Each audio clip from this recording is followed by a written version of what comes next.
अस्सलाम वालेकुम स्टूडेंट्स। जैसा कि लास्ट वीडियो में हमने एसिडिक मीडियम में इक्वेशन को बैलेंस करना सीखा था, तो आज इस सिलसिले में हम मज़ीद इक्वेशन की प्रैक्टिस करेंगे, क्योंकि डिफरेंट इक्वेशंस में कुछ छोटी छोटी डिफरेंट ट्रिक्स और टेक्निक्स होती हैं, तो उनको हम अलहदा से ही डिस्कस करेंगे। तो लिहाजा आज एक और वीडियो आपके सामने बनाई जा रही है, जिसमें एक और इक्वेशन ली गई है जिसके अंदर मीडियम मेंशन नहीं है। एग्ज़ाम में दो तरह के क्वेश्चन आ जाते हैं कि किसी में मीडियम मेंशन होता है, किसी में नहीं होता। लाइक पिछली जो वीडियो थी जिसके अंदर हमने एक इक्वेशन बैलेंस की थी, उसके अंदर ब्रैकेट में मीडियम मेंशन था। यहाँ इस इक्वेशन में आपके पास मीडियम मेंशन नहीं है। तो अगर रिएक्टेंट देखें तो सबसे पहला रिएक्टेंट नज़र आ रहा है HNO3, which is called nitric acid.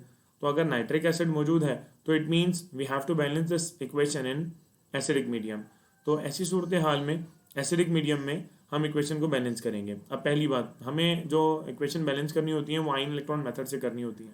तो आयन इलेक्ट्रॉन मेथड के लिए ये ज़रूरी है कि आपके पास क्या मौजूद हो, आइंस मौजूद हो। अब यहाँ पर फिलहाल फॉर द टाइम बिंग आपके पास इक्वेशन जो नज़र आ रही है प्योरली न्यूट्रल नज़र आ रही है। तो कई तरीके हो सकते हैं, आप इसी फॉर्मेट में भी इक्वेशन को सॉल्व कर सकते हैं और इसके अलावा इसे आयनाइज करके और फिर उसको भी बाद में बैलेंस किया जा सकता है। तो लिहाजा मैं आपके सामने इक्वेशन को जो बैलेंस करूँगा उसको मैं एक आसान मेथड से करने की कोशिश करूँगा, जिसके अंदर इक्वेशन को पहले न्यूट्रल से आयनिक फॉर्म में कन्वर्ट करूँगा और फिर उसके बाद जो स्टेप्स मैंने आप लोगों को गाइड किए कि 3 स्टेप होंगे और 3 स्टेप में कुल मिला के पहले स्टेप में 5 काम किए जाएंगे, दूसरे स्टेप में 1 काम किया जाएगा और तीसरे स्टेप में भी 1 काम करके फाइनली इक्वेशन को ऐड किया जाएगा। तो लिहाजा मेथड तो वही होगा, बस एक एडिशनल स्टेप ये होगा कि यहाँ पर जो आपके पास इक्वेशन न्यूट्रल दी हुई है, सबसे पहले हम इसे आयनिक फॉर्म में कन्वर्ट करेंगे। अब आयनिक फॉर्म में इक्वेशन को कन्वर्ट करने का सिंपल और आसान मेथड ये है कि अगर किसी इक्वेशन में, अगर कोई मिसाल के तौर पे इक्वेशन एसिडिक मीडियम में है, तो उस इक्वेशन में जितने भी H नज़र आ रहे हैं, H वो जो ऐसा प्रोटॉन, उसे क्या कर दें, वहाँ से रिमूव कर दें। अब H का चार्ज जो होता है हाइड्रोजन का एज अ प्रोटॉन होता है H पॉजिटिव। तो अगर एक पॉजिटिव चार्ज रिमूव करेंगे तो जहाँ से वो पॉजिटिव चार्ज यानी कैटाइन रिमूव होगा, उसके बराबर में जो भी एनाइन मौजूद है उस पर उतना ही नेगेटिव चार्ज प्रोड्यूस करेंगे। यानी अगर किसी जगह से एक H रिमूव करेंगे तो वहाँ पर एक H प्लस के रिमूव करने से वहाँ पर एक माइनस का चार्ज प्रोड्यूस होगा। मिसाल के तौर पे यहाँ देखें, यहाँ नाइट्रिक एसिड में एक H मौजूद है और H2S हाइड्रोजन सल्फाइड में 2 H मौजूद है। तो यहाँ से एक और 2 H आप क्या कर देंगे, रिमूव कर देंगे। जब आप ये H रिमूव करेंगे यहाँ से, तो जितना H रिमूव करेंगे बेटा उतना ही वहाँ पर पॉजिटिव चार्ज रिमूव करने से नेगेटिव चार्ज अपेयर कराएंगे। मिसाल के तौर पे यहाँ से एक H रिमूव करते हैं, so it can be converted into NO3 minus, क्योंकि एक H प्लस गया है तो एक माइनस का चार्ज अपेयर होगा। यहाँ से 2 H प्लस आपने रिमूव किए, तो 2 H प्लस रिमूव करने से यहाँ पर चार्ज क्या आएगा, -2, S-2, विच गिव्स NO। यहाँ पर कोई H नहीं है, यूं ही लिखा रहने दें। S यहाँ पर कोई H नहीं है, यूं ही लिखा रहने दें। पानी को भी आप H प्लस और OH माइनस की फॉर्म में वहाँ से रिमूव कर दें। पानी खुद बाद में एडजस्ट हो जाएगा, वाटर मॉलिक्यूल बाद में खुद ही प्लेस हो जाएंगे। ठीक है, तो सबसे पहला और एडिशनल काम ये हुआ कि आपने एक न्यूट्रल इक्वेशन को आयनिक इक्वेशन में कन्वर्ट कर दिया। अब एक बात और जहन में रखने वाली है, अगर आप सिंध बोर्ड या कराची बोर्ड की बात कर रहे हैं तो उसके अंदर एक बार ऐसा हुआ कि, बल्कि कई बार, ये इक्वेशन तो वैसे भी मोस्टली पेपर में आई भी है, तो मोस्टली ऐसा हुआ कि ऊपर वाली जो रेड वाली इक्वेशन है जिसमें न्यूट्रल इक्वेशन दी हुई है इस तरह से दी गई। एक दो बार ऐसा हुआ कि यही इक्वेशन आयनिक स्टेट में इस तरह से दी गई जैसे हमने नीचे ब्लू वाली इक्वेशन अभी बनाई है। अब बहरहाल हम आगे इसको बैलेंस करेंगे और बैलेंसिंग करने के लिए जो आपको टिप्स बताई गई हैं, जो ट्रिक्स बताई गई हैं गुज़िश्ता वीडियो में, अगर आप लोगों ने वो पुरानी वीडियो नहीं देखी तो मैं आपसे रिकमेंड करूंगा कि आप पहले पुरानी वीडियो देखें और उससे पहले वाली भी वीडियो देखें जिसमें मैंने रूल्स एक्सप्लेन किए हैं। तो रूल्स एक्सप्लेन करने के बाद आप इजीली इन इक्वेशन से अपने जो है एग्ज़ाम में स्कोर कर सकते हैं। बहरहाल आगे हम सिलसिला शुरू करते हैं। पहले स्टेप में क्या करना होगा, you have to make a partial equation. सबसे पहले पार्शियल इक्वेशन बनाएंगे। तो पार्शियल इक्वेशन बनाने के लिए क्या करेंगे बेटा, NO3 नेगेटिव गिव्स NO। अब अगर आप मुझे फॉलो करें अच्छी तरह से तो देखें कि मैंने NO3 नाइट्रेट आइन जो है उसके बाद काफ़ी स्पेस देके फिर एरो प्लेस किया। जब आप अपने कॉपी में काम कर रहे हों, जब आप बोर्ड के एग्जाम में या टेस्ट में या रजिस्टर में प्रैक्टिस कर रहे हो, तो आपकी आदत भी ऐसी होनी चाहिए कि जब आप पार्शियल इक्वेशन बना रहे हों तो रिएक्टेंट लिखने के बाद काफ़ी स्पेस के बाद फिर एरो लगा के फिर प्रोडक्ट लिखिएगा, इससे आपको आसानी होगी। नंबर 2, सेकेंड पार्शियल इक्वेशन क्या है बेटा, S-2 गिव्स S। सबसे पहले स्टेप का जो पहला काम है उसमें आपने क्या करना होता है बेटा, you have to make a partial equation. After making partial equation you have to label these equations as oxidation and reduction. तो आप ऊपर वाली इक्वेशन में देखें, यहाँ ऑक्सीजन कितने हैं 3, और यहाँ प्रोडक्ट साइड पे कितना ऑक्सीजन है 1, 2 ऑक्सीजन कम हो गए. Removal of oxygen is called reduction. तो जो पहली वाली इक्वेशन है वो कौन सी इक्वेशन है बेटा, रिडक्शन इक्वेशन है. सेकंड इक्वेशन को देखें तो यहाँ पर हाइड्रोजन है ही नहीं, मगर हाइड्रोजन नहीं है तो आपने ऑक्सीडेशन और रिडक्शन के कई और मेथड्स भी समझे हैं. जैसे यहाँ पर सल्फर का चार्ज -2 है और फिर ये यहाँ पर आके चार्ज कितना हो गया 0. तो -2 से 0 पे जाने के लिए इसने इलेक्ट्रॉन क्या कर दिया, loss, and loss of electron is called oxidation. तो बेटा ऑक्सीडेशन और रिडक्शन के हवाले से भी मैं वीडियो बना चुका हूँ, उसके अंदर मैंने पूरी डिटेल गाइड की है कि how to find oxidation and reduction. तो हमें पूरी किसी भी इक्वेशन में कई मेथड से हाइड्रोजन के आने और जाने से, ऑक्सीजन के आने और जाने से, इलेक्ट्रॉन के आने और जाने से, या ऑक्सीडेशन नंबर के कम और ज़्यादा होने से हम ऑक्सीडेशन और रिडक्शन का अंदाज़ा लगा सकते हैं. बहरहाल हम पहले स्टेप में कुल मिला के 5 काम करते हैं. पहला काम था पार्शियल इक्वेशन बनाना, जो कि हमने बना ली. दूसरा काम था हमें पार्शियल इक्वेशन को लेबल करना एज ऑक्सीडेशन एंड रिडक्शन, वो भी हमने कर लिया. तीसरा काम जो होता है वो हमें ऑल अदर एलिमेंट्स को सिंपल इंस्पेक्शन मेथड से बैलेंस करना होता है. यहाँ पर नाइट्रोजन 1 है, प्रोडक्ट साइड पर भी 1 है, रिएक्टेंट साइड में सल्फर 1 है, प्रोडक्ट साइड में भी सल्फर 1 है. तो इनकी तादाद ऑलरेडी बराबर है. अगर अदर एलिमेंट ऑलरेडी बराबर है तो आप ये स्टेप स्किप कर देंगे और आगे बढ़ जाएंगे. अगले स्टेप में, यानी पहले ही स्टेप के जो चौथा काम है इंपॉर्टेंट, वो आपने ऑक्सीडेशन नंबर फाइंड आउट करना है. ऑक्सीडेशन नंबर अदर एलिमेंट्स का फाइंड आउट किया जाएगा, NO3 में से N का फाइंड आउट किया जाएगा, जो कि मैंने आपको पहले भी करवा दिया है, और उसके लिए आप वीडियो देख सकते हैं जिसमें अंदर काफ़ी सारे हमने ऑक्सीडेशन नंबर फाइंड आउट किए हैं और उनकी वैल्यूज़ वहाँ पर कैसे निकाली जाती हैं तरीकेकार बताया गया. मैं यहाँ पर डायरेक्ट लिखूंगा. नाइट्रोजन का NO3 में जब ऑक्सीडेशन नंबर फाइंड आउट करेंगे इट इज़ +5. NO में से नाइट्रोजन का ऑक्सीडेशन नंबर फाइंड आउट करेंगे, दिस इज +2. यहाँ पर सल्फर मोनोटॉमिक आइन है तो -2 सल्फर का ही है. यहाँ सल्फर न्यूट्रल है 0, तो ये सल्फर का ही चार्ज है. ऑक्सीडेशन नंबर फाइंड आउट करने के बाद आप इलेक्ट्रॉन प्लेस करोगे. इलेक्ट्रॉन कैसे प्लेस करोगे, NO3 में से नाइट्रोजन +5 से NO में +2 पे जा रहा है, नाइट्रोजन का चार्ज +5 से +2 पे जा रहा है. Decrease in oxidation number is called reduction. दूसरे लफ्जों में कह सकते हैं gain of electron is called reduction. तो आप इलेक्ट्रॉन कितने गेन हुए, जितना इलेक्ट्रॉन का चेंज आया. +5 से +2 पे जा रहा है, +5 से +2 पे जा रहा है, जो चेंज आ रहा है 3 इलेक्ट्रॉन का आ रहा है. मैंने बच्चों को हिंट दिया कि R for reduction and R for reactant, यानी रिडक्शन इक्वेशन में इलेक्ट्रॉन हमेशा रिएक्टेंट साइड पे प्लेस करेंगे. तो यहाँ पर रिएक्टेंट साइड पे कितने इलेक्ट्रॉन प्लेस करेंगे, जितना इलेक्ट्रॉन का चेंज प्रोड्यूस हुआ. +5 से +2 पे जा रहा है तो 3 इलेक्ट्रॉन का चेंज आया, तो 3 इलेक्ट्रॉन आपने प्लेस कर दिया रिएक्टेंट साइड पे. ठीक है.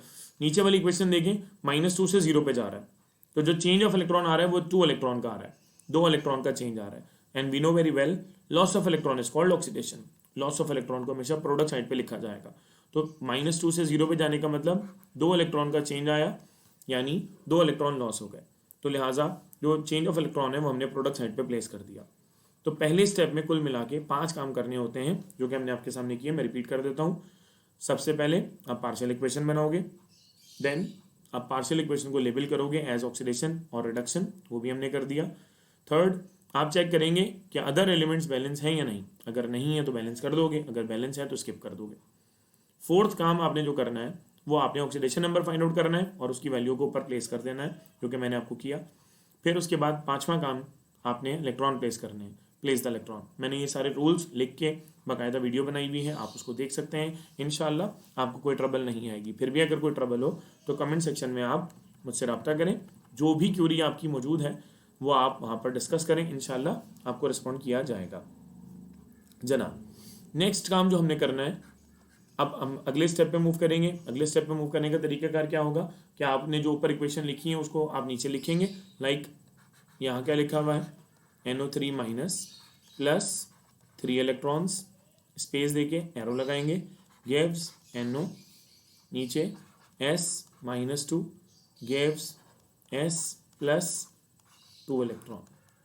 जनाब, अब हम क्या करेंगे, now in second step you have to balance hydrogen and oxygen.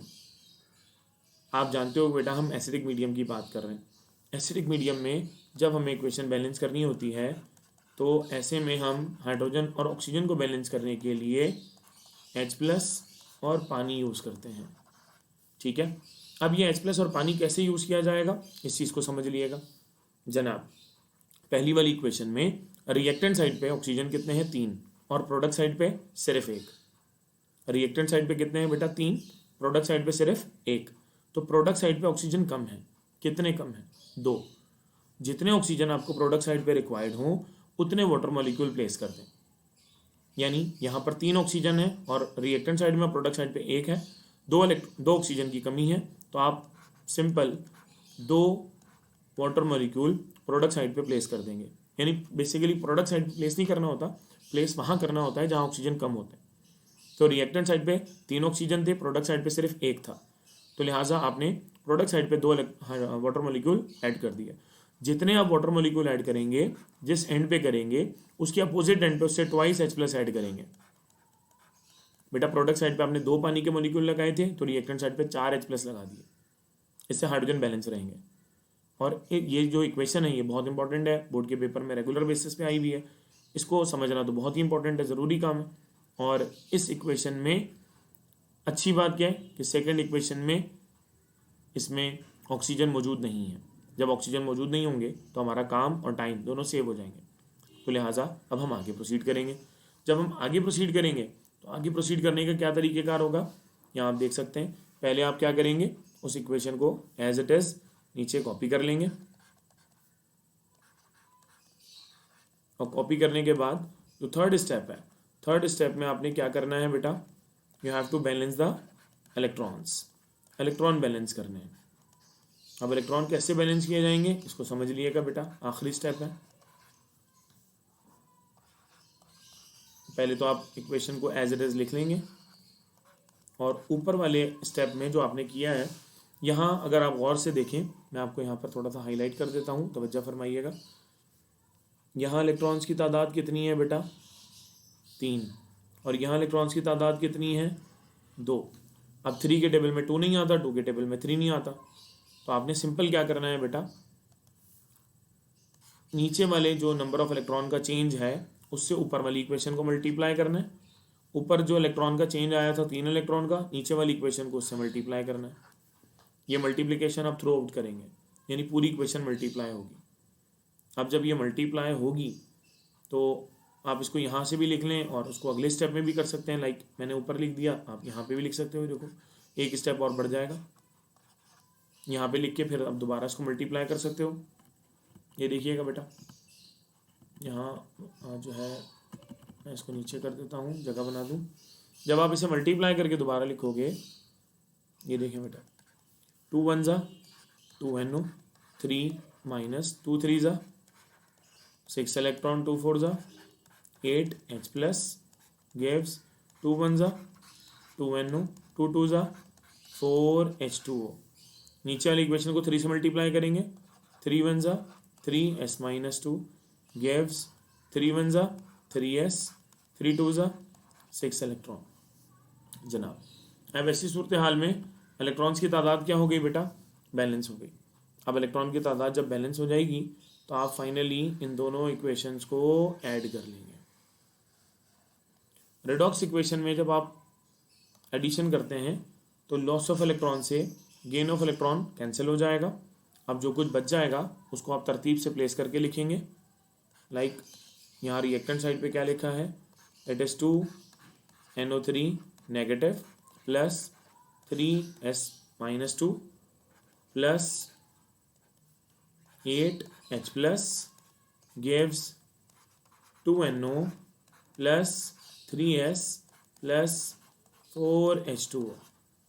ठीक है, अब आप क्या करेंगे, वैसे तो इक्वेशन बैलेंस हो गई है, आंसर भी आ चुका है, मगर मैं बच्चों को हमेशा ये गाइड करता हूँ कि जिस फॉर्मेट पे आपके पास क्वेश्चन गिवन होगा आप सेम उसी फॉर्मेट पे आंसर को रिपोर्ट करोगे। अब जो हमारे पास क्वेश्चन गिवन था, जो इक्वेशन मौजूद थी, वो किस फॉर्म में थी बेटा, न्यूट्रल। और हमारे पास जो अभी बैलेंस हमने किए ये तो आयनिक स्टेट में किए, हम इसे क्या करेंगे, वापस न्यूट्रल इक्वेशन में कन्वर्ट करेंगे। अब न्यूट्रल इक्वेशन में वापस कन्वर्ट करने का तरीक़ेकार क्या होगा, बहुत सिंपल तरीक़ेकार है, जहाँ से आपने जो कुछ हटाया था वहाँ पे वो वापस लगा दो। तो यहाँ पर HNO3 था, यानी एक H आपने रिमूव किया था, वापस लगा दें, इट इज़ 2HNO3। ये -1 चार्ज है, वो ख़त्म हो गया H प्लस के आने से, ठीक है। ये H प्लस कहाँ से आ रहे हैं? ये हमारे पास स्टॉक से आ रहे हैं। स्टॉक कहाँ है? ये रहा हमारे पास। स्टॉक में कितने H प्लस हैं? 8। इन 8 में से 2 यहाँ लग गए। मज़ीद और कहाँ लगाने जनाब? ये देख लें, ये S-2 है, यहाँ से हमने 2 H हटाए थे, वापस लगा देंगे, इट इज़ 3H2S। तो अब अगर काउंट करें, यहाँ पर मैं आपको हाथ के हाथ काउंट करवा दूँ कि यहाँ पर भी कितने H प्लस प्लेस कर दिए? 2। यहाँ कितने H प्लस प्लेस कर दिए? 3 2 6। तो टोटल कितने हो गए? 8। और स्टॉक में थे भी कितने? 8।